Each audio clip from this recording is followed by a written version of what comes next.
이리 오너라. 이리 온. 나름대로 마이크 이것도 우리 얼굴 보이게 하려고 되게 노력을 했는데 통할 줄 모르겠어. 우리 유튜브에 전력을 하기로 했는데. 아 그래요? 네. 구독자 좀 늘려주세요. 이런 말 하는 거라며. 구독자를 늘려라고 해가지고 지금. 구독, 좋아요, 뭐 하세요? 막 이런 거 하잖아요. 구호. 됐어. 아 적극성이 부족하신 것 같은데요. 고민할게. 알았어. 실판 강의라도 할까? 실판 강의. 나는 원래 하려고 했더니 저번에 우리 주 알마 PD랑 얘기했었는데. 여하튼 네. 이것도 저번 14일 날 자료 나온 건데 지금 하게 됐어요. 그래서 네. 오늘 어닝 시즌 프리뷰인데 야 지금 이게 지금 이렇게 불확실한 상황에서 이 프리뷰를 하는 게 또 무슨 의미가 있겠냐 또 반문하는 사람들 있을 수 있는데 의미가 있으니까. 아이 중요하죠. 네, 그래서 하는 거니까 잘 들어보시고요. 네. 하여튼 오늘 우리 주말에 꼭 자료 이거 보셔야 돼요. 네. 자료 뒤에 보시면 데이터가 많기 때문에 아 그쵸. 낯선 데이터면 용어 같은 거 모르시면 이전 편을 찾아보긴 그렇고 우리 프로 댓글러가 잘 답변해 주겠지. 딴 거 하고 있는데 저 찾아도 안 보려고 그러는데. 예, 하여튼 오늘 시작하도록 하겠습니다. 먼저 인사드리겠습니다. 윤쌤 인조입니다. 네, 퀀트 염동찬입니다. 네, 안녕하세요. 이리온 프로데클러 염승환 차장입니다. 그 댓글 중에 한 분이 네. 그 이 전자공학 전공하신 분인가 봐요. 네. 근데 굉장히 심각하게 쓰신 게 있는데 뭔데? 이게 그 본인이 좀 그러니까 본인 생각에 이게 자기가 이제 이쪽 전공인데 이걸 살려서 그러니까 이게 저희 이리온이 좀 이렇게 애널리스트들이 좀 되게 멋져 보였나 봐요. 이 직업 자체가 그래서 않은데? 혹시 이 자기가 이런 걸 몰라도 자기 전공을 살려서 이쪽 분야로 진출을 할 수가 있는 건지 그거 좀 궁금해하시더라고요. 길은 엄청 많죠. 길은 많아요. 뭐 IT 투자 계통으로 가셔도 길 좋고 어떤 분야를 전공하시는지 모르지만 근데 이제 그래도 이제 뭔가 큰 전환을 하실 때는 뭐 너무 돈 얘기해서 그런데 그냥 돈을 충분히 리서치 쪽에 돈을 많이 주면 리서치 쪽 가시면 좋은데 그게 나 같지 않은 것 같고 VC 쪽이 돈 많이 주는 것 같던데 뭐 그런가? 맞냐? 제 후배 VC들은 힘들게 사는 것 같은데. 아 제가 좀 그러니까 성공한 VC가 친구가 없어서 그런가요? 아니 근데 이제 하나 아셔야 되는 게 그 지식만 갖고는 되게 한계는 있어요. 많은 경우에 업계에 오신 분들이 다 이렇게 오셔가지고 자리 이렇게 못 잡는 분들의 특징은 그러니까 아카데미즘이랑 우리는 돈을 벌기 위해서 하는 것이기 때문에 네. 약간 다릅니다. 그 부분은 한번 볼게요. 그건 한번 자세히 한번. 네, 알겠습니다. 무슨 내용인지 정확히 모르니까 말하기가 애널리스트 지망하신 분이야? 아니 그러니까 고민 중인가 봐요. 국책연구소 다니시는 분인데. 국책연구소 다니세요. 근데 하나 좋지 않나? 이리온 듣고 좀 고민을 하시나 봐요. 이리온이요. 얼마나 동창이가 얼마나 고생하는지 모르시구나. 이게 아름다운 세계만 있는 줄 다들 오해하니까. 어제 내가 이제 파이스북에 올렸는데 모 증권사 센터님들이나 몇 명이서 술을 먹었어요. 늦게까지. 내가 다른 말 안 하고 뭐 여러 가지 이렇게 한다 했더니 악덕 센터장이라고 나왔다. 악덕 센터장. 왜 뭐가 있었죠? 뭐 그렇게까지 고생하나? 나는 뭐냐면 딴 데는 자료를 갖고 그렇게 신경 많이 안 쓰다 보더라고. 자료 중요한데? 나는 자료 스케줄 진짜 중시하잖아. 네. 나와야 돼. 그래서 내가 그랬지. 나는 나와야 돼. 그랬더니 그래도 애들과 뭐 그런 게 어디서 애널리스트가 그러면 공장에서 생산품이 나와야 되는데 글쟁이들이 글 안 쓰면 그게 무슨 애널리스트야. 막 그랬더니 이제 오빠 그랬더니 이거 꼰대 아니야? 나한테 그래서 모세타이 날 엄청 공격하더라고. 이거 어차피 안 들이 그러다가 야씨 뭐 좀 더 창의적 사고를 갖고 연구할 시간 아니? 난 나와야 돼 일정대로 막. 이 마감이 정해져 있으면 창의적인 사고가 생겨요. 왜냐면 뭐 며칠 더 고민한다고 더 저장한다. 그럼 다음에 더 좋은 자료 쓰면 그만이고. 다만 그걸 하기 위해서 계속 노력을 하고 긴장하고 우리도 공정에 따라 프로세스 제가 한 주 시간을 더 주시면 난 그런 거 제일 싫어하거든. 그런 게 어딨어. 한 주 더 한다고 뭐 특별히 잘하고 있나? 그냥 스케줄링 못하는 사람은 아무것도 못한다 믿는 사람이라는 얘기를 어제 했더니 네. 꼰대라고 엄청 나타났대. 미안하다 야. 그게 그만하고. 근데 우리 염동찬 연구는 정말 기계야. 로버트를 해결하려고. 아침마다 매일 뭘 쓰는데 어떻게 하지? 그래서 설날 봤더니 설날도 올라와. 그래서 내가 그때 누가 나한테 어떻게 그렇게 일을 시킬 수 있냐는데 지가 하는 거야. 정말 난 진짜. 그리고 자료도 막 기계처럼 나와. 내가 슬쩍 하면 하고 나가버려. 근데 사실은 우리 염동찬 연구원 이 모든 데이터들 정다운도 비슷하고 네. 정말 생 노가다들 다 뛰어가지고 하는 거야. 사람들이 되게 쉽게 생각하는데 애널리스트 처음 와가지고 제일 준비한 아까 어떤 분이 이거 궁금 연구소 같은 데서는 세월아 내월아들을 보내시거든. 그게 약간 시간의 타임 호라이즌이 긴 편이기 때문에 우리 쪽은 그게 때문에 잘 달라요. 그쵸. 좀 깊게 하실 수도 있는데 깊게 하실 수 있죠. 근데 저희는 얕더라도 빨리 내고 더 공부하고 더 내고 빨리 해야 되죠. 새로운 거 네. 계속 흡수하고 빨리 페이퍼도 빨리 읽어야 돼. 네네, 맞아요. 최신 페이퍼 빨리 요약 정리가 빨리. 그래서 우리 많이들 안 보시는데 매주 패드와치라고 우리 논문 페이퍼 맞아요. 네. 우리 한 번도 여기서 일요일에 녹음 안 했는데 저희가 연준 페이퍼를 매주 다 요약하고 있습니다. 그거 그렇지 않냐? 그쵸. 뭐 뉴스 같은 것도 이렇게 그쵸. 하고. 근데 그거 굉장히 속기 빠르게 그게 우리 RA들 훈련시키는 방법 중에 하나인데 스트레스 많이 받는 스트레스 것 같아요. 엄청 받으면서 하죠. 그거. 근데 그거를 처음에는 학교 다니다 온 친구들이니까 막 잘해보려고 하는데 그런 거 없어. 그냥 하는 거야. 그래 하다 보면 6개월 이렇게 하다 보면 진짜 빨라지잖아. 퀄리티보다는 마감이 더 중요해요. 마감이 중요하지. 정말 우리 공장인 줄 알겠다. 어제도 그 얘기했는데 나는 그게 제일 중요하다. 그리고 근데 이제 실적 시즌도 기계적으로 왔기 때문에 기계적으로 쓰는데 네, 일단 기계적으로 해석을 해야 돼 우리가 지금.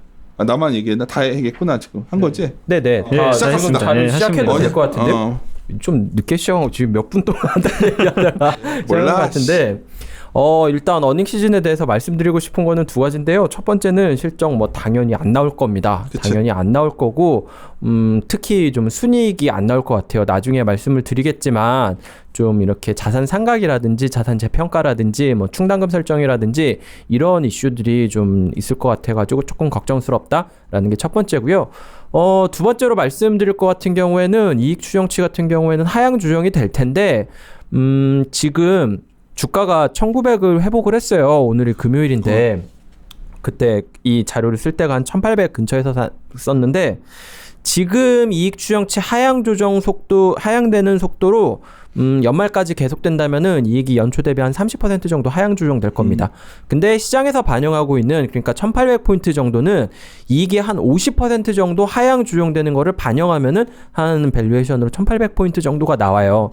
제가 말씀드리고 싶은 건 이거죠. 제 생각에는 이익 추정치가 더 하향 조정될 수도 있겠지만 적어도 30에서 50% 사이고 30% 하향 조정됐을 때에 적절한 밸류에이션은 2000포인트 이상이고 그러니까 현재 수준으로 계속 간다면은 그 다음에 시장에서 반영되고 있는 게 50%의 하향 조정을 반영하고 있다면은 실제 적절한 건 그 사이에 어딘가일 거고 그렇다면은 적정한 코스피는 1800과 2000 사이 어디다. 그리고 만약에 이익 추정치가 생각보다 하향 조정이 덜 되고 올라간다면은 이 적정 코스피는 2000포인트 위쪽이다 이렇게 말씀을 드리고 사실 염라정 형이 갑자기 딱 말을 하는 바람인데 저희가 내부적으로 이베스트 매크로 전략팀 쪽에서는 이제 이렇게 본 거죠. 시장에서 이제 하도 더블장 영향 얘기를 하니까 네.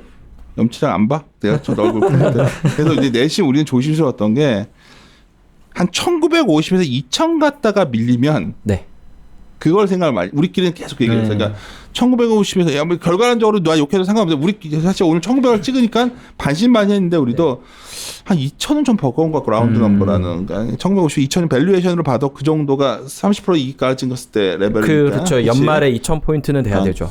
대형주로는 2000 정도 다갔으면 좀 조심스럽고 그럼 밀려봤자 한 1750에서 1850 사이 그러니까 그렇죠. 그치 1800 사이 뭐 이 정도 1800이 다시 안 깨질 수도 있을 것 근데 같아요. 하여튼 1750에서 1800 사이가 어떠면 굉장히 하단 네, 하단 1950에서 2000 사이가 뭐 상단해서 그 사이에서 뭐 대형주 왔다 갔다 하고 그 사이에 이제 NR 같은 종목을 계속 얘기하는 그쵸. 게 뭐냐면 종목 장세가 엄청 펼쳐지겠다. 엄청 셀 것 같아요.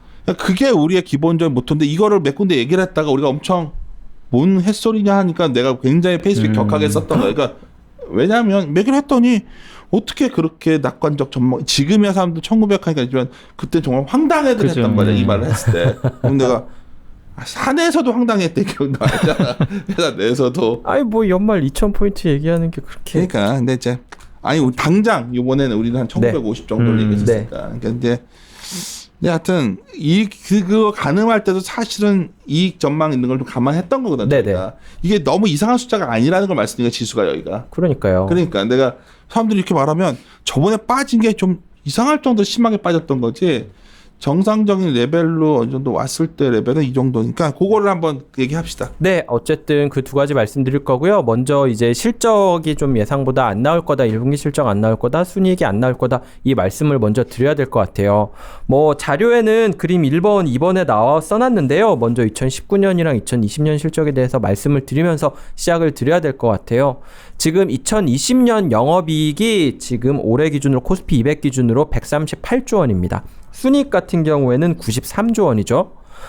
근데 이게 지난해와 비교하면은 약간 좀 느낌이 좀 다르실 수 있는데요. 작년 영업이익 같은 경우에는 122조 원에서 지금 추정치가 138조 원인 거고요. 순이익 같은 경우에는 작년이 67조 원이었는데 지금 93조 원입니다. 작년이 너무 내려왔던 거죠. 그렇죠. 작년이 너무 순이익이 많이 내려왔어요. 영업이익 증가율 같은 경우에는 올해 한 10% 좀 넘는 것 정도로 그 증가율이 추정치가 잡혀 있는데 순이익 같은 경우에는 40% 이상 증가할 거라고 추정치가 잡혀 있는 거죠. 그럼 당연히 누가 봐도 야 이거 순이익 너무 높은 거 아니야? 라는 걱정을 하실 수가 있는 건데 왜 이렇게 순이익이 높게 그 추정치가 잡혀 있느냐? 이거는 사실 2019년 4분기에 그러니까 올해 1, 2월에 1, 2, 3월에 나온 작년 4분기 실적이 생각보다 안 나와서 그래요.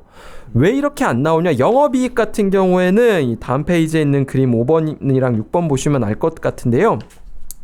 영업이익은 추정치가 4분기 기준으로요. 26조였어요. 실제로는 23조가 나왔죠.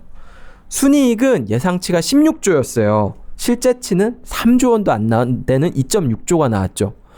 영업이익은 예상보다 3조 덜 나왔는데 순이익은 14조 덜 나온 거예요. 이게 정말 숫자의 차이가 굉장히 큰데 왜 이렇게 영업이익은 그 예상치랑 비슷한데 순이익은 많이 떨어졌느냐? 영업 외 손실이 많이 잡혀서 그렇습니다. 영업의 손실이 뭘로 잡히겠습니까?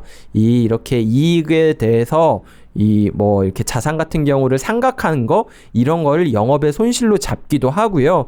자산 재평가 이슈 같은 경우도 있고 이런 것들이 다 영업의 손실로 잡히기 때문에 그래요. 보통 분기로 보면은 4분기에 이걸 제일 많이 잡습니다. 회계 연도가 1, 2, 3, 4분기잖아요. 근데 한국 같은 경우에는 상장 기업의 98%가 12월 결산법인이에요. 그렇다 보니까 10월, 11월, 12월이 다 4분기가 되는 거고요. 그러다 보니까 마지막 회계년도 마지막 분기의 손실을 반영하는 경향이 있습니다.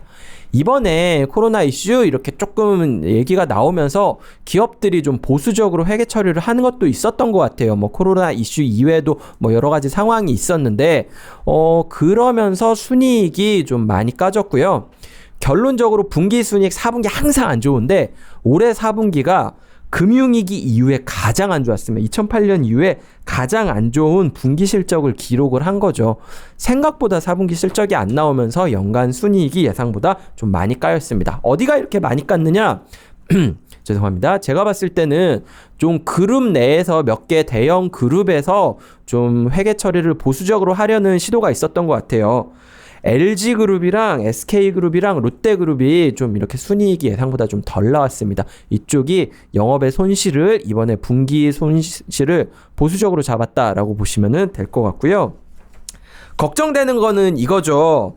8페이지에 있는 그림 11번 보시면 될 것 같은데 잠깐 가기 전에 이제 사람들이 직관적으로 이렇게 생각하는 거죠. 올해 이렇게 안 좋은데 네. 어떻게 이익이 늘지? 이익은 늘죠.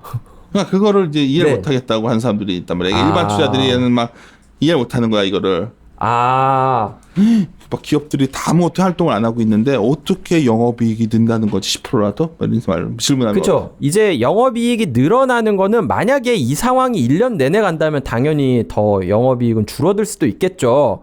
근데 이게 재개가 돼가지고 어느 정도에서 끝나느냐 이거에 따라서 좀 상황이 달라질 것 같고요. 1분기 실적들 나오고 있잖아요. 1분기 같은 경우에는 사실 한국 같은 경우에는 타격을 강하게 받지는 않았을 때였습니다.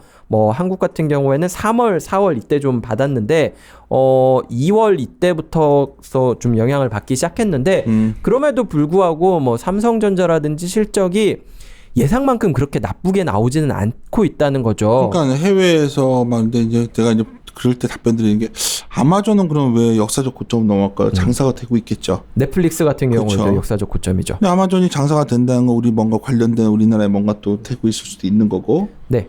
테슬라도 되게 최근에 생각보다 잘 팔려가지고 하면 그냥 배터리 회사들 생각보다 실적 나쁘지 않을 거고. 그러니까 눈에 보이는 기업들 그러니까요. 실적 의류 이런 데는 안 좋죠, 당연히. 근데 길거리에 자영업자가 안 되는데 큰일 났다니까. 그래서 거기 정부에 돈을 주는 거고. 그러니까 사람들이 내 주변의 모든 것이 우리 기업 시장 결정한다는 어떤 믿음이 있겠지만 실질적으로 까서, 그러니까 에너지가 왜 존재하는 거냐면 이걸 까서 볼 수가 좀 나름대로 있다 보니까 네. 그 정도는 아니라는 거죠. 그렇죠. 사실 뭐 영업이익 올해 이것보다 더 높게 봤었어요. 지금 아까 138조 원 정도 추정치 잡혀 있다고 말씀드렸잖아요. 연초만 하더라도 160조였어요. 근데 뭐 눈높이는 계속 낮아졌고 이 160조라는 숫자 같은 경우에는 작년에 비해서는 2018년에 비해서는 여전히 낮은 수치거든요. 2018년에 거의 뭐 200조 가까이, 200조는 아니고 한 180조 정도 영업이익이 나왔었고, 2019년에 뭐 120조 원 수준까지 거의 3분의 1 토막이 날라갔었고, 이게 다시 어느 정도 회복해가지고 160조 정도 될 거다라고 추정치가 잡혀 있었는데, 그게 내려온 겁니다. 한국 같은 경우에는 전체 실적의 비대 중에서 차지하는 비중은 IT가 상대적으로 높고요. 뭐 내수라든지 뭐 이렇게 유통이라든지 의류라든지 이런 기업들 같은 경우에는 당연히 안 좋을 수 있는데 실적에 차지하는 비중도 상대적으로 좀 적기 때문에 영향력이 없는 건 아닙니다. 근데 생각하시는 것만큼 뭐 적자가 기록하고 뭐 역성장되고 그렇게까지는 추정치가 잡혀 있지 않은 순이익이 이렇게 상태라는 많이 거죠. 크게 느는 것처럼 나오는 거는 아까 계속 우리 네. 염대성 말했지만 작년도 작년이 너무 많이 4분기에 깠어. 네, 깠기 맞습니다. 때문에 올해 그만 깎게 없는 거거든요. 그러니까 그래서 말한 거니까. 근데 저는 약간 1분기에도 좀 더 그 나올 가능성은 있을 것 같기는 해요. 올해 엄청 또 보수적이게. 까겠지 뭐. 네, 전에 보면은 금융위기 때도 한번 보수적으로 4분기에 이렇게 하면은 이 다음 분기까지 1분기까지도 어느 정도 조정을 하는 그런 모습들이 나타나더라고요. 그래가지고 1분기 순이익 여전히 약간 좀 걱정스럽습니다라는 말씀을 드리고 있는 거죠. 네, 이렇게 이익 추정치가 하향 조정되고 있는데 뭐 안심할 거는 아닌 것 같습니다. 여전히 하향 조정 속도는 가팔라지면 가팔라졌지 좀 완화되지는 않는 상태다. 이렇게 말씀을 드리고 있고요. 더 중요한 거는 그렇다면은 이제 실적 어느 정도 하향 조정된다는 거는 인정하겠는데 그렇다면은 몇 퍼센트나 하향 조정될 걸로 보느냐 그리고 밸류에이션은 어느 정도 적정한 코스피는 어떠냐 뭐 이거 뭐 제가 계산을 해서 이렇게 정리를 했는데요. 아이디어만 말씀드리면 이렇습니다. 이 PBR이라는 거는 밸류에이션 모형에서 ROE의 함수고요. 결국 연말에 EPS 추정치가 어떻게 될지를 그러니까 이익 추정치가 어떻게 될지를 예상을 한다면은 ROE를 계산할 수 있고 ROE를 계산하면은 이거에 맞는 균형 PBR을 계산할 수 있기 때문에 적정한 코스피를 계산할 수 있다. 결국에는 이익의 변화에 따른 그 코스피를 시뮬레이션을 할 수 있다는 건데 계산을 해보니까 현재 추정치가 그대로 유지된다면은 뭐 그럴 가능성은 별로 크지 않겠죠. 연말에 그 적정한 코스피는 한 2,300 정도가 나오더라고요. 이건 그렇죠. 추정치 하향 조정 안 된다는 건데 이거는 말이 안 되는 것 그렇죠. 같고. 말이 안 되는 거죠. 지금 하향 조정되는 속도가 한 30% 정도예요. 30% 정도 그게 유지가 돼가지고 지금 3월 말까지 7% 정도 하향 조정됐거든요. 7%, 7%, 7%, 7% 4번 되면은 30% 정도 되잖아요. 그 정도 되면은 코스피가 2,000 정도가 됩니다. 만약에 이익 추정치 하향 조정이 하반기에 가가지고 좀 둔화되거나 오히려 약간 좀 낙관적일 수도 있는데 조금 반등을 한다면은 30%까지는 안 되겠죠? 그런다면은 2,000포인트보다 좀 높아질 수도 있고요. 1,800이나 1,900 같은 경우에는 이익 추정치가 연초 대비 40에서 50% 하향 조정되는 것을 반영하고 있는 겁니다. 지금 실제로 하향 조정되는 속도보다는 좀 더 빠르게 시장에서 반영을 하고 있는 거고요. 1,900포인트 정도까지는 뭐 가능성 있다고 생각을 하고 있어요. 뭐 30% 속도로 하향 조정되는데 뭐 시장에서 까보니까 좀 더 하향 조정이 빠르다 이렇게 우려하는 것까지는 납득을 할 수 있습니다. 근데 뭐 1,800포인트 정도 속도로 하향 조정된다? 이거는 좀 과도하게 반영을 하고 있는 것 같고요. 밸류에이션으로 보면. 네, 밸류에이션으로 보면. 그러니까 차트로 보면은 이제 막 이렇게. 당연하죠. 다른데 이렇게 당연히 목표가 우리가 이렇게 돼 있으면은 그쵸. 여기에 이렇게 갈 수도 있고 이렇게 갈 수도 있고 뭐 그거에 따라서 뭐 언더슈팅, 우리는 오버슈팅이라는 말을 하는 거죠. 현재 그리고 만약에 3분기까지도 뭐 글로벌 어떤 그런 봉쇄가 안 풀려가지고 아니 그렇게 되면 뭐 이게 다 망가지는 거죠. 뭐 그때 되면 뭐 아무 의미가 없어지는 거. 그렇죠. 근데 당연히 이익 추정치는 저는 제가 한 30% 50% 말씀드리는 게 연중 내내 동일한 속도로 간다는 걸 가정을 한 거잖아요. 근데 그게 아니라 지금 한 뭐 10% 20% 하향 조정되고 그게 유지가 된다면은 결국에는 연간으로 20% 하향 조정되는 거잖아요. 뭐 이런 가능성도 좀 생각을 해봐야 된다. 동시에 생각보다 가을에 갑자기 뭐 펜탑 소비까지 돌면서 확 소비 들면 갑자기 이익 조정이 V자로 나올 수 있는 것도 항상 말씀드리는 거 아시겠지만 이익보다는 주가가 빠르잖아요. 그것도 고려를 하셔야죠. 그 주가 여기서 더 올라간다면 그걸 예고하는 것 같아. 맞습니다. 여기서 주가가 만약에 우리는 1950에서 2000 반, 우리가 굉장히 낙관적 하우스로 말해서 욕까지 먹으면서 그 얘기하고 다녔는데 막상 왔는데 여기서 버텨주면 다른 말로 하면 이거 빨리 도는 거야. 그래서 그러니까 주가 먼저 움직이는 확률이 되게 높을 수도 있으니까 그것도 감안하시라는 거죠. 제가 말씀드리고 싶은 거는 뭐 1, 2분기 실적 좋아질 거라고 생각해가지고 시장이 1900까지 빠르게 올라온 건 아닐 거예요. 그치. 향후 개선되는 거를 반영해서 이렇게 움직이는 거죠. 재밌는 얘기 해줄까? 오늘 점심 먹는데 정말 황당한 얘기였는데 듣고 나서 커피 먹을 때 되게 맞는 말 같아. 뭐라고 하냐면 뭐 얘기 들으시 주식이 왜 뜨는 줄 아냐? 그래서 친구야. 그래서 내가 뭐 햇소리 하냐? 막 이렇게 하다가 갑자기 나보러 야 경마장도 안 열리지? 뭐 전 세계 보면 아무것도 게임을 할 수 있는 게 없는데 모든 돈이 다 여기로 오지 않겠냐? 그래서 내가 속으로 야, 너는 어떻게 발상을 어떻게 그런 식으로 하냐 했는데 또 일각에서는 유동성이 상당히 글로벌하게 맞아요. 이게 그거는 지금 맞아요. 이게 생각하시는 것보다 왜 이렇게 돈들이 들어오지 할 정도로 글로벌하게 주식시장에 돈이 들어오고 있거든 지금. 네. 그거는 진짜 맞는 말이고 전에도 잠깐 말씀드렸지만 내가 엄청 욕한 것 같은데. 유동성이 이렇게 주식시장으로 국내에서도 올 수 있을 만한 환경인 게 이미 1, 2월부터 이렇게 자금은 들어오고 있었습니다. 그러니까 3월달에 많이 샀지만 많이 샀지만 돈은 계속 들어오고 있는 상황이어서 어떻게 보면 유동성이 이렇게 주식시장으로 들어오고 있었는데 이 사태가 터진 거지 이 사태가 터졌기 때문에 돈이 들어온 게 아닐 수도 있어요. 미안해요. 맥을 끊어서 진행하시죠.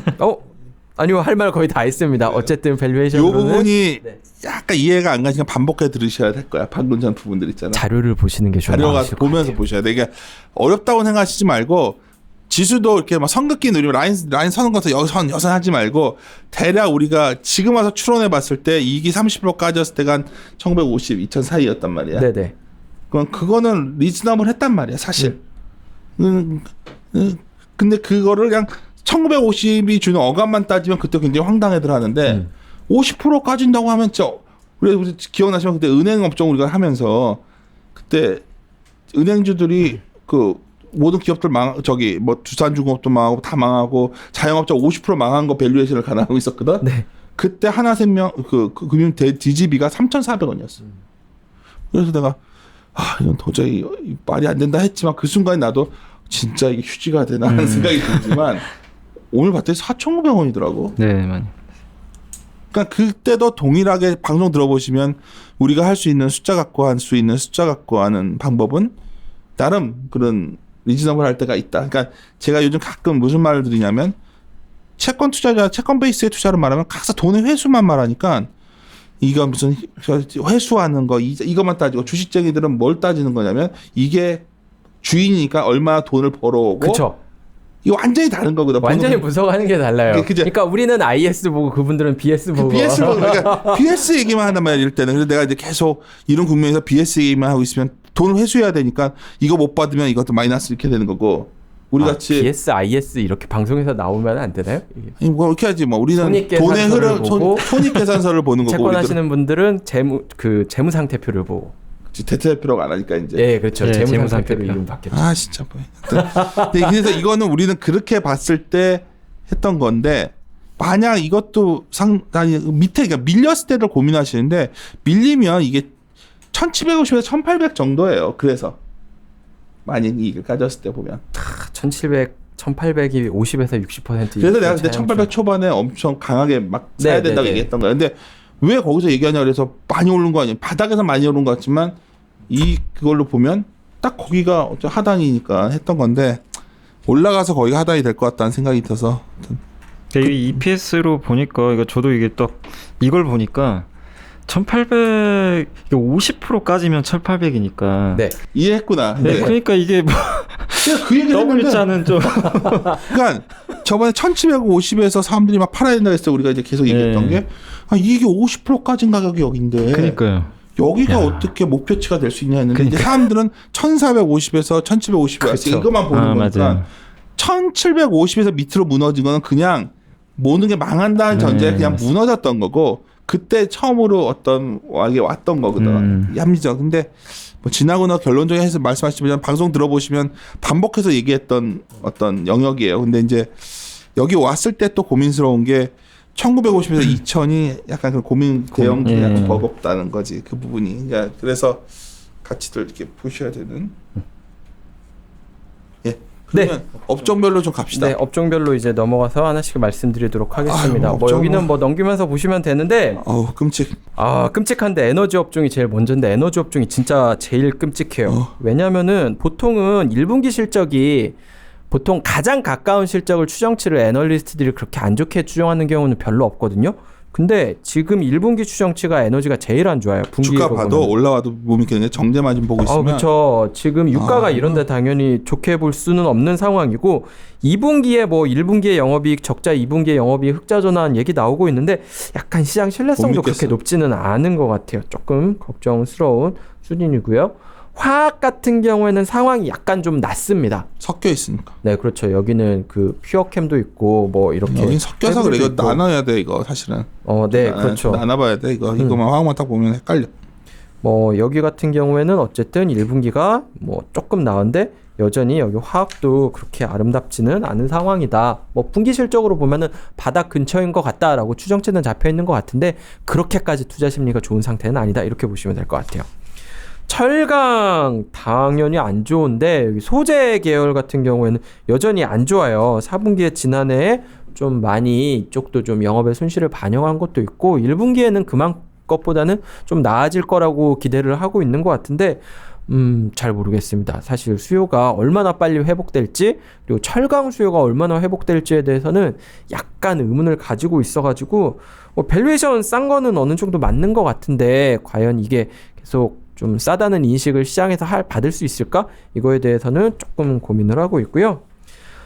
건설 이제 다음으로 넘어가서 산업재 말씀드릴 건데 건설도 좀 분위기가 마찬가지인 것 같아요. 건설도 이렇게 상황 자체는 그렇게 좋지는 않은데 좀 보면 이렇게 좀 나눠서 보면은 이렇게 구간별로 영업이익이 오래돼가지고 건설업종이 약간 좀 반등하는 구간이 있었어요. 그래가지고 왜 이렇게 반등을 했나라고 까보니까 대림산업이 좀 추정치가 좀 올라간 것 같더라고요. 대림산업 같은 경우에는 애널리스트들이 그나마 좀 건설업종 내에서도 긍정적으로 보는 종목인 것 같아요. 약간 좀 화학 비중도 높고 그래가지고 좀 상황을 다르게 인식을 하고 있는 것 같고요. 다음 걸 좀 말하자면 조선이 좀 기대치가 있었는데 이 흐름 보니까 이것도 좀 조선 뭐 1분기에도 여전히 적자 나올 거다라고 지금 추정치가 잡혀 있고요. 그렇다고 뭐 영업이익 추정치가 상향 조정되거나 좀 반등하고 있는 모습이 나타나느냐라는 거 보면은 그렇지도 않습니다. 기계도 좀 상황 마찬가지로 그렇게 좋지 않고요. 주가는 반등하고 밸류에이션은 바닥에서 조금 개선되는 흐름이 나타나고는 있지만 뭐 이익 추정치가 상향 조정되거나 뭐 이렇게 뭐 실적이 극적으로 개선될 거다 이런 추정치가 잡혀 있는 상황은 아닙니다. 네, 뭐 지주는 그냥 넘어갈게요. 이제 운송 다음 금으로 말씀을 드리면은 운송도 그렇게 좋지는 않아요. 뭐 이익 추정치 다 당연히 뭐 물동량 떨어지고 이러한 상황에서 운송 업종 좀 좋게 보기가 어려운 거고요.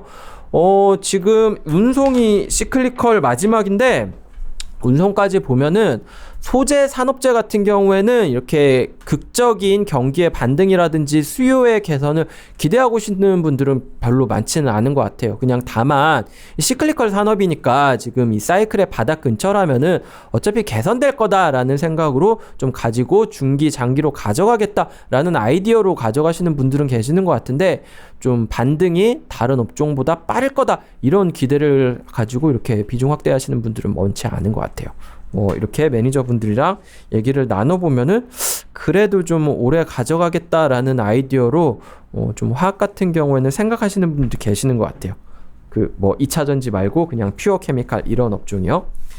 네, 다음 페이지는 자동차인데 자동차 같은 경우에는 연초에 좀 이익 추정치가 상향 조정돼 가지고 기대를 했었던 업종이었는데 3월 달 되면서부터 좀 드라마틱하게 여기도 이익 추정치가 하향 조정됐습니다. 이 경기 소비재로 들어가는 건데 소비재 업종 같은 경우에는 당연히 이 고용 안 좋아지고 소비 안 좋아지고 이러한 상황에서 좀 좋게 보기는 어려운 상황인 것 같고요.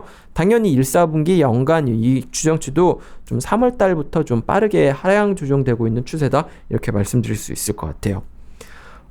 다음 페이지에 있는 게 화장품인데 화장품 같은 경우에도 뭐 이익 추정치 하향 조정된 건 맞는데 분기로 보면은 1분기 바닥이고 2, 3분기는 좀 개선될 거다라고 추정치가 잡혀 있습니다. 화장품 같은 경우에는 밖에 뭐 개인적인 생각인데요. 밖에도 잘 안 돌아다니고 이러면서 좀 수요가 없을 수는 있는데 이제 조금씩 개선되기 시작하는 것 같아요. 마이너스들도 최근에 이쪽은 약간의 비유들을 네. 약간 포지티브한 포인트로 옮겨가고 있어서 그리고 뭐 중국 같은 경우에도 먼저 이렇게 상황이 안 좋아졌고 먼저 개선되고 뭐 이렇기 때문에 뭐 모멘텀도 그쪽에 있을 수도 있지 않겠느냐라고 생각들을 하고 계시는 것 같아요. 소비재 쪽에서는 화장품 같은 경우에는 조금 최근에 좀 나아졌고 의류 같은 경우가 의외로 생각보다 좀 하향 조정폭이 좀 계속 나오고 있고 생각보다 이렇게 좀 투자 심리가 쉽게 돌고 있지는 않는 것 같아요. 그러니까 근데 이게 나중에 되게 궁금한 섹터 중에 하나는. 일단 뭐 실적 추정치 분기로 보면 1분기 바닥으로 좀 개선될 거라고 잠옷을 매일 갈아입을 필요는 없잖아. 그래서 매일 안 갈아입으세요? 이 정도 웃음에도 주할머 피가 미소도 귀찮아하는 표정만 내가 요즘 유튜브 잘 찍어야 되는데 내가 앞에 앉아있으니까 입이 이만큼 나와 있는 것 같은데 그러니까 의류 쪽이 좀 헷갈리더라고. 네. 나도 의류 같은 경우에는 해외 쪽에서도 하루하루 이렇게 좀 확 바뀌어요. 추정치 주가가 좀 변동성이 큰 상황입니다. 그러니까. 되게 OEM은 좀 되게 안 좋을 것 같아요.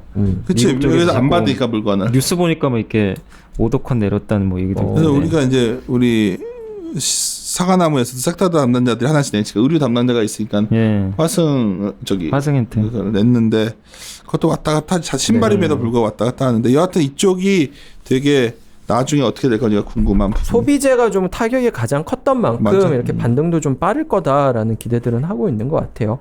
뭐 엔터 레저 같은 경우에는 여행이랑 엔터랑 뭐 좀 다 섞여 있는데 여기는 진짜 애매하죠. 왜냐하면 뭐 카지노라든지 이런 쪽 같은 경우는 굉장히 안 좋고 이 콘서트 같은 경우에는 이제 뭐 유럽 쪽 같은 경우에는 8월 달까지 금지한다고 하더라고요. 뭐 이런 상황에서 당연히 좀 매출 같은 경우에는 안 나올 수밖에 없어가지고 엔터 레저 같은 경우에도 사실 그렇게 좋게 보기는 어려운 섹터고요.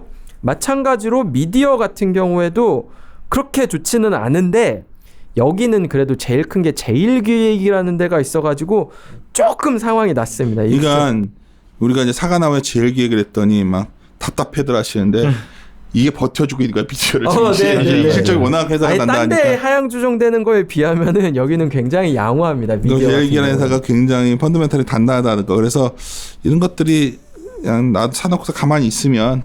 그죠. 뭐 미디어 같은 경우에는 뭐 미국에서도 뭐 넷플릭스라든지 뭐 이쪽 같은 경우에는 다 괜찮잖아요. 디즈니도 되게 좋을 줄 알았는데 디즈니는 저기 그 테마파크를 다 닫아버려가지고 오히려 넷플릭스를 미국에서는 선호하는 것 같더라고요.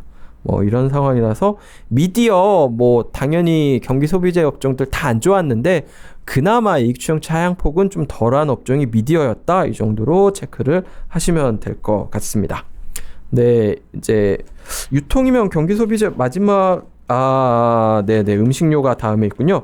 유통 같은 경우에는 정말 안 좋았어요. 코로나 얘기 나오기 전부터 안 좋았어요. 그랬는데, 그 전부터 안 좋았는데 2월, 3월 코로나 이슈 나오면서 좀 하향 조정폭이 빨라진 업종이고요. 아까 말씀드렸었던 유통업계의 강자라고 할 수 있는 롯데가 4분기에 순이익을 좀 보수적으로 이렇게 잡으면서 영업에 손실이 나왔었던 이슈가 있거든요. 이게 1분기에도 나오면은 뭐 이렇게 롯데 지주라든지 롯데 쇼핑이라든지 이쪽으로 나올 가능성이 있어가지고 조금 좀 아직은 걱정되는 그런 섹터다라고 보시면 될 것 같습니다. 뭐 이익 같은 경우에는 1분기 뭐 당연히 안 좋고요. 2분기, 3분기는 이것보다는 나을 거다라고 추정치가 잡혀 있는데 영업이익 같은 경우에는 2분기에도 안 좋을 거다. 이것 1분기보다 더 안 좋아질 수도 있다라고 추정치가 잡혀 있는 상황입니다. 네, 이 소재 산업재래네요. 소비재 분야 마지막은 음식료인데 음식료 같은 좋네요. 경우에는 좋았어요. 진짜 좋네요. 좋았어요. 이익 추정치가 상향 조정되는 몇 안 되는 업종 중에 하나였습니다. 이익 추정치가 상향이 조정되는 이유가 이거는 미국도 상황이 마찬가지였는데 안 나가잖아요. 안 나가면 뭘 먹어야 되잖아요. 뭘 먹으려면 둘 중에 하나겠죠. 재료 사다가 만들어 먹든가 배달시켜 먹던가. 그렇기 때문에 이렇게 집에서 이렇게 쌓아놓고 먹을 수 있는 이렇게 그 반조리 식품도 마찬가지겠지만 뭐 햄이라든지 통조림이라든지 이런 거 수요가 미국에서는 굉장히 늘어났더라고요. 한국 같은 경우에도 뭐 비슷하겠죠. 뭐 라면도 늘어날 수 있고 뭐 재료 수요도 늘어날 수 있고 이러면서 이 음식료 같은 경우에는 이익 추정치가 상향 조정됐습니다. 그렇다면은 이 이익이 계속해서 좋아질 거냐? 이거에 대해서는 약간 좀 애매한 게 이익 증가율 같은 경우에는 지난해부터 좀 둔화되고 있었거든요. 이게 이 코로나 사태로 인한 수요 증가가 과연 이 뭔가 이렇게 트렌드를 바꿀 만한 그런 수요였느냐 이거에 대해서는 좀 고민을 하시는 것 같은데 어쨌든 이익 추정치가 상향 조정된 몇 안 되는 특이한 업종이라는 건 체크하실 필요가 있을 것 같아요. 네, 다음 페이지에는 헬스케어인데 헬스케어는 음식료와 함께 이익 추정치가 상향 조정된 몇 안 되는 업종입니다. 1분기 실적 같은 경우에는 절대적인 수치 같은 경우에는 그렇게까지 높게 잡혀 있지는 않아요. 근데 2, 3, 4분기에 높아질 거라고 추정치가 잡혀 있고 이익이 점차 개선될 거고 좀 더 먼 미래의 기대감까지 좀 주가가 반영을 하고 있는 업종인 것 같아요. 헬스케어에도 커버할 수 있는 기업들에 관한 실적이지 온갖 바이오, 뭐 텍 이런 것들이 포함된 건 아니에요. 그러니까 이건 뭘 말하는 거냐면 오히려 저희가 말하는 뭐 종근당, 유한양행 뭐 이런 기업들이 되게 실적이 단단하다는 얘기를 의미하는 겁니다. 이게 보통 헬스케어가 괜찮아? 그럼 내가 갖고 있는 적자 매년 적자만 보고 있고 진단 키트 업체가 좋다는 거지 이게 아니라는 거지. 네, 그렇죠. 추정치 있는 대형 기업들의 실적이 좀 개선되고 있다라는 거고요.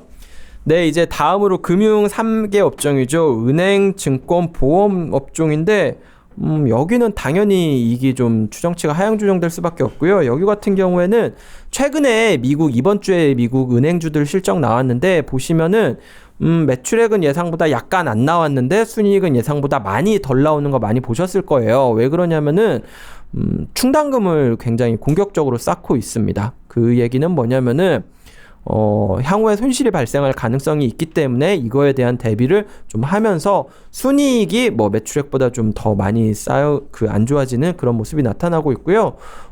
실적 보니까 뭐 뱅크 오브 아메리카 이런 데 같은 경우에는 트레이딩 수익 같은 경우에는 오히려 개선되고 있는 모습도 나타나고 있더라고요. 한국도 좀 비슷하잖아요. 이렇게 시장이 안 좋아지니까 그 거래 대금이라든지 이런 거는 좀 늘어나는 모습이 나타나는데 그렇다고 해서 은행주라든지 금융주들이 실적이 막 개선될 거냐? 순익 쪽에 좀 충당금 쌓는 게 좀 우려스럽게 나타나고 있는 상황이다. 이 정도로 보시면 될 것 같습니다.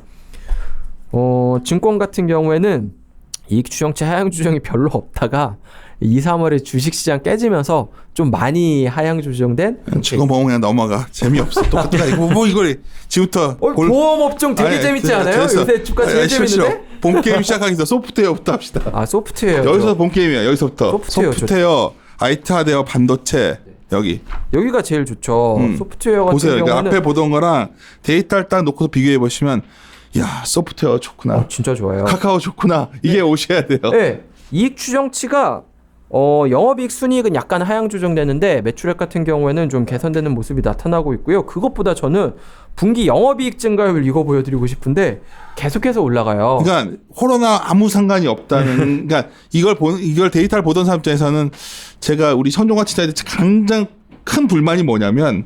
사과나무 시작했으면 빨리 자기가 좀 써주지. 끝까지 마지막을 굳이 쓰겠다고 종목을 계속 안 하는 거야. 그 좋은 종목이 되게 많았는데 거기에. 근데 약간 걱정되는 건 4분기에 영업외로 좀 많이 해가지고 순이익이 조금 덜 나왔어요. 1분기 순이익 때 뭔가 털만한 뭐 이런 게 있을까? 상대적으로 봐야 되는 것도 있는 거야. 상대적으로 보면 좋죠. 진짜 딴 거랑 비교할 수가 없잖아. 그러니까 여기는 고르는 대로 다 장땡이었거든. 게임주. 특히 카카오 포탈 같은 거 뭐 네이버, 포탈들. 카카오 뭐 이런 거 다 좋았죠. 이런 게 진짜 이번에 웃겼던 거는 코로나 사태 뭐가 사과나무의 정말 대표적인 걸 내가 꿈꿨던 거냐면 이거는 이유도 없이 같이 빠졌거든. 그래서 그렇죠. 이런 거는 정말 이럴 때 잡아두고서 가만 놔두면 정말 좋은 찬스였는데 소프트웨어는 정말 데이터 보시면 좋다는 거죠. 한국, 미국 뭐 다 그렇습니다. 전 세계죠. 소프트웨어는 좋아요. 이 뭐 게임 업체들 뭐 이렇게 포털 업체들 뭐 이런 거 다 좋고 뭐 아마존, 구글이 뭐 넷플릭스가 좋은 것도 좀 같은 맥락이라고 생각을 하시면 될 것 같습니다. IT 하드웨어랑 반도체 다음으로 말씀드리려고 하는데 반도체 같은 경우에는 그래도 좀 버텨줬어요. 근데 IT 하드웨어 같은 경우에는 생각보다 이익 추정치 하향 추정이 빠르게 나왔습니다. 주가 측면에서는 생각만큼 그렇게 되지는 않았고 뭐 중소형주에서는 뭐 나쁘지 않은 흐름 나온 것도 최근에 좀 있었는데 이익 같은 경우에는 반도체에 비해서 좀 꾸준히 하향 조정되는 모습이 나타나고 있고요.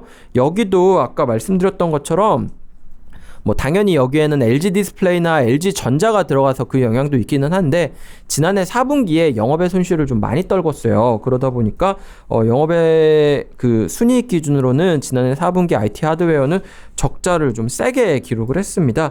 이것 때문에 좀 1분기에도 예상 못했던 것 좀 맞으면 어쩌나 뭐 이 정도의 걱정을 하고 있기는 하는데 그것 빼고는 IT 하드웨어나 반도체 같은 경우에는 뭐 물론 다른 업종에 비해서는 나은 상황이다 정도로만 말씀드릴 수 있을 것 같아요. 그리고 반도체 같은 경우에는 정말 나은 상황이고요.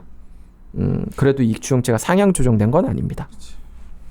네, 넘어가시기 전에 반도체 분기 영업이익 증가율 한번 봐주세요. 이렇게 올해 계속해서 올라가는데 야 이게 어떻게 이렇게 올라가느냐라고 물어보시면 작년이 너무 비수기였어요. 그러네. 작년이 너무 안 좋았으니까 기저 효과 기저효과가 때문에 네, 그거로라도 이거 보고서 IT는 그냥 버틸 수가 있었겠다. 네. 이게 IT 하드웨어 같은 경우에는 작년 4분기에 너무 많이 떨어나가지고 올해 4분기가 기저효과로 많이 올라가는 듯한 모습이 나타나는데 이거 빼고 그냥 반도체만 보더라도 이 반도체 같은 경우에는 좀 이렇게 완만하게 올해 증가하는 모습이 나타나고 있거든요. 실적이. 야, 이거 그러니까 별거 대단한 데이터도 아니까. 네. 이거는 뭐 이렇게 말을 하면 저희가 지금 어려운 거 아니야? 딜하시지 말고 그러니까 Y 기저 효과 동기 대비 비교 YOY, QOQ 요거만 이해하시고서 늘었구나. 뭐 QOQ도 아닙니다. YOY만 보잖아요. 실적은. 그러니까 그 정도만 이해하셔도 내가 이걸 자주 보냐의 차이만 있거든. 그럼 보던 사람들 눈에 익어서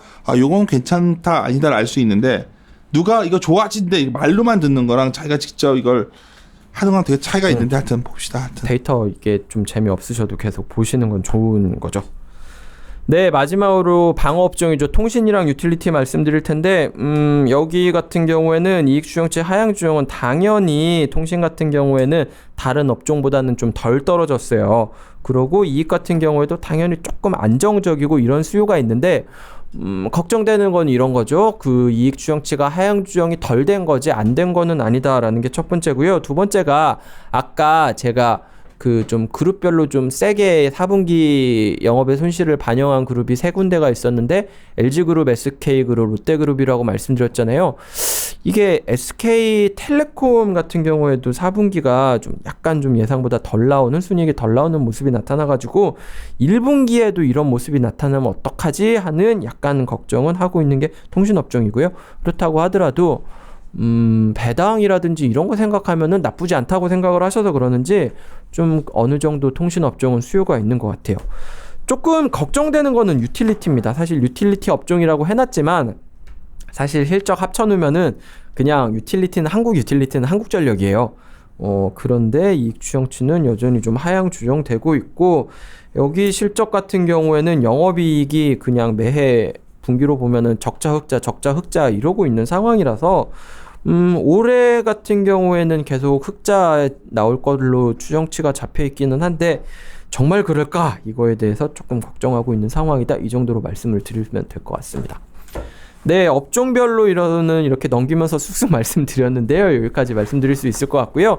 다시 한번 말씀드리지만 올해 실적에 대해서 1분기 실적에 대해서 정리를 해드리면은 당연히 안 나올 거고요.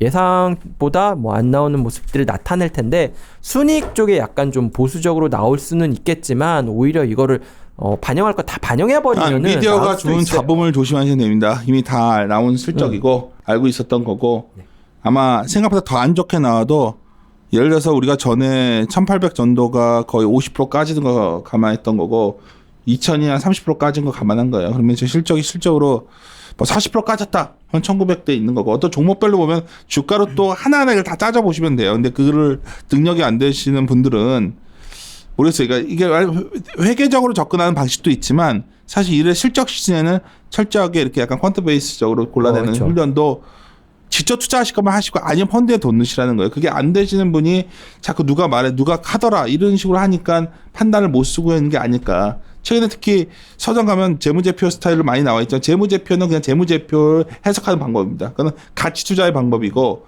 실제 우리가 적용하는 리서치에서 많이 리서치 베이스 투자에서 하는 거는 가치 베이스도 보지만 굉장히 어떤 실적 시즌의 어떤 반응 그렇죠. 상대적인 걸 많이 버치보기 때문에 그거는 우리 염동찬 연구원이 계속 업데이트 되는 걸 확인하시는데 저희가 내린 결론은 아까 크게 보면 그거예요. 생각보다 실적 많이 까진 걸 강안해 왔었고 지금 정상 구간 들어왔는데 여기서부터는 진검승부입니다. 이제는 종목별로 그걸 하나하나 다 따지셔야 돼요. 그러려면 컨센서스 데이터를 보셔야 됩니다. 컨센서스 보시고 그치. 이제 5월 초에 이번에 연휴가 길더라고요. 그래가지고 좀 앞뒤로 실적 발표가 앞뒤로 땡기고 밀려져가지고 좀 뉴스가 정신이 없을 수도 있어요. 그치. 이번에는. 그래서 이럴 때는 NR 갖고서 그냥 네. 자꾸 비밀의 방법을 가르쳐 드렸는데도 사람들이 이걸 잘 모르더라고. 근데 궁금한 게 이제 보통 보면 실적 시즌에 기대치보다 못 미치면 주가 좀 변동성이 크잖아요. 근데 이번에 이제 코로나 때문에 사실 1분기는 다들 기대들을 많이 안 하고 막 하향이 됐으니까 만약에 이제 하향이 됐는데도 그거보다 더 안 좋게 나오더라도 사실 크게 그러니까 주가가 과거처럼 민감하게 반응을 그러진 안 않을 것 하겠죠. 같아.